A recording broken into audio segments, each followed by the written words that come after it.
How you doing, YouTube? Matt Massive Beer Reviews back with a little bit of spontaneous fermentation, hopeful deliciousness in the form of Grimm Brewing. This be their open work Riesling edition. Now, this is spontaneous fermentation beer. There's some words on here. We'll talk about that. But first things first, this comes courtesy of my boy Kyle from Brooklyn. He actually sent off 3 variants of these. He sent off the Riesling, Merlot, and a Chardonnay. I was going to do them side by side. I was, but that's just a little too much side by side. I kind of want to, hopefully, if these ring the way I want them to ring, I want to enjoy these. I want to sit in my nice, warm, kind of Christmassy living room, play a little video game, maybe watch a little movie, and just relax and really enjoy this beer. I don't want to have 3 of these and cap them and do all that kind of fun stuff. So you're getting them one by one. Deal with it. What does it say on here? A bunch of small stuff that I read during the unboxing. I'm not going to do that. It's a 2020 edition, 7% alcohol by volume. Here we go. So you're talking about spontaneous fermentation. Could go a bunch of different ways here. But we're probably going to get a bit more sour. I know a lot of people tend to kind of talk about spontaneous fermentation in the same light as mixed culture. It's technically not correct at all. Spontaneous fermentation is what it is. You're talking about a naturally inoculated beverage. So there shouldn't be anything in here from additional yeast that was pitched or for any rhyme or reason. Otherwise, they should put mixed fermentation on the bottle. But it's a spawn beer. So we'll see how this one goes. Now you're talking about with a Riesling kind of grape. We'll see how that kind of plays in the beer in and of itself. Label-wise, it's awesome. It's that sweet gold foil, a little bit of black, and that nice kind of linen kind of label. I dig it in a green bottle. Very appropriate. And that definitely looks the part of a unfiltered, spontaneous fermentation beer. I mean, it looks like Saison. It's leaning a little bit darker than what I kind of just assumed it would be. But it's got a nice soft haze to it. White as white could be, tight, compact bubble head. A little bit of soft carbonation going on. But it's a little bit murkier, a little bit more dark. But that could be a couple different reasons. Could be the grape juice. It could be a heavier malt in the beer. It could be a little bit of oxidation.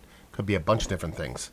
But it looks pretty to start off. So let's see if we get a nose. I mean, this is really all grape. It really is. Riesling grape. A soft, neutral oakiness, not overly vanilla, and I'm not really getting much, if any, acidity from this beer in any form or fashion. Yeah, it really comes off as a soft, malty, almost grisette level kind of beer, because there's not even really like a big spiciness to the yeast phenolics. There's nothing there on the yeast end of things that's really giving me a ton of stuff on the nose. It's more that grape juice, that Riesling grape juice, which is just a more, I don't want to call it savory, but something a little less sweet, a little bit more kind of underripened, kind of pulpy kind of grape. It's not like your store kind of grape. Comes off just not as sweet and juicy. And it just has a soft graininess to it, but a little bit of oak and then done and done.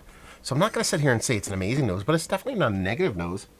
It shines with those Riesling grapes. That's the catch all on the label. So it kind of makes sense. Let's dive in. Cheers.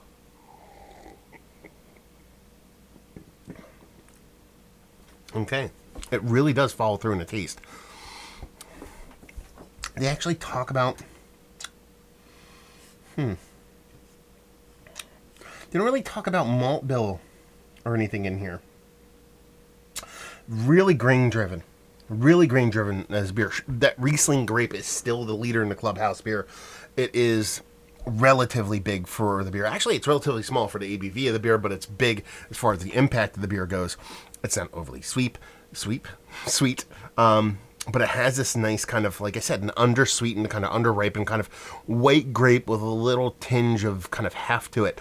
Not just a pure kind of white kind of what you typically kind of figure when you talk about kind of lighter grapes. I'm like grape aficionado, nor one aficionado, so I can't sit here and wax poetic about the grape itself. But I understand the taste difference, and this is something above what I would say the Chardonnay is probably going to be, but obviously much below the Merlot. But there's this nice graininess to it. Almost comes off like spelty. That's why I was wondering about the grain bill. Now, it probably is just a base malt in here. Nothing too crazy. That spelt portion of the show is probably me getting a bit of an aggressive kind of oakiness from this beer. A nice dryness to it. Again, that is your oak at play also. And it has this little bit of spiciness to it. Almost like there's like a dollop of rye in there. But that could be your yeast actually showing something a little bit there. I like this. I think it's fun. Way less impactful in a couple areas that I assumed it was going to be. Listen, you're not guaranteed much of anything when it comes to a spontaneous fermentation beer. It can run the gamut from one end to the other.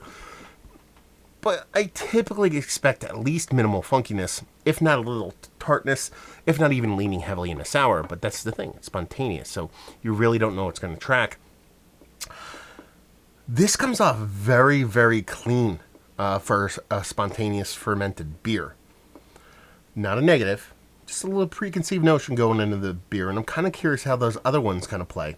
I wonder if they're all the same base beer with different grape juice. That has to be, or grapes, I shouldn't say grape juice. Grapes fermented on specific grapes. That's what I'm assuming it'll be. So we'll see what's what. And I'm kind of curious to see how this ages. It says 2020 on it. I don't have an exact bottling date on here, but it has to be at minimum just a skosh less than a year old. I'm assuming it's a little bit newer than that. And I'm kind of curious to see how this will age. But that whole kind of me wanting to sit and kind of relax in front of the old telly and watch a little TV and just sip on this. This isn't what I expected, but it's kind of what I wanted. If that makes any sense, because it's not overly aggressive. It's not overly acidic. It's not overly tart. I don't like my beers to really track in that direction. But at the same time, it's given me enough to be happy. It's a relaxing beer. It's a drinking beer. It's a contemplative beer. I'm kind of curious about those other ones now. I should have did a side by side. Damn it. Drinks nice. Heavily dry, so if you're not into dry beers, might not be your thing. The grapes are the start of the show, but it drinks lower than its weight class.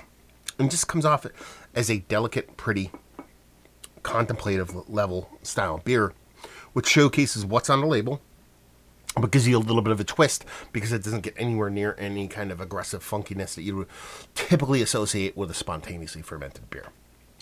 Is this one of the better funky beers? So I don't want to go that wide of a category. Spontaneously fermented beers, mixed firm. Let's do funky. Let's go funky. Is it one of the better ones I've had? Yes. Is it Mount Rushmore status? No, but I'm going to enjoy the shit out of it, and I can't wait to dive into the other ones. It's a very tasty beer. Value and availability, no idea. Grimm, spontaneously fermented wine grapes. I hope this is like $12 or less, but I'm guessing it's more towards the 16 range. And leave you with, if you like what we like this beer. If you like Saison, Grisette, you like a lot of beers that are kind of lean in that kind of direction without being overly funky. Just because it's not going to be what you typically expect from a spontaneously fermented beer from the funky end of things, like I've mentioned several times already, but it's a really tasty beer. So if you like wild spawn beers, funky beers, but nothing overly acidic or tart or even sour, you're probably going to like this. And of course, if you like Riesling grapes, because it showcases that pretty well. So there you go. Another review in the books. Hopefully you guys enjoyed it. Down there if you want to talk about it. Massive Beers if you want to check me out doing the social media stuff. Beer Massive. Want to check me out doing the whole podcasting thing. And hopefully you guys enjoyed the review. Hopefully you're enjoying a little Grimm right now. Hopefully see you next time. Cheers.